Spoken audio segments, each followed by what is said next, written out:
మీద చెయ్యి వేసి బొట్టు పెట్టినా, తాళి బొట్టు మెడను కట్టి బొట్టు పెట్టినా, తల మీద చెయ్యి వేసి బొట్టు పెట్టినా, తాళి బొట్టు మెడను కట్టి బొట్టు పెట్టినా, సన్ని కళ్ళు తొక్కినా సప్త పదులు మెట్టినా, సన్ని కళ్ళు తొక్కినా సప్త పదులు మెట్టినా, మనసు మనసు కలపడమే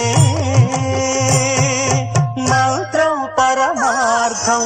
శ్రీరస్తు శుభమస్తు, శ్రీరస్తు శుభమస్తు.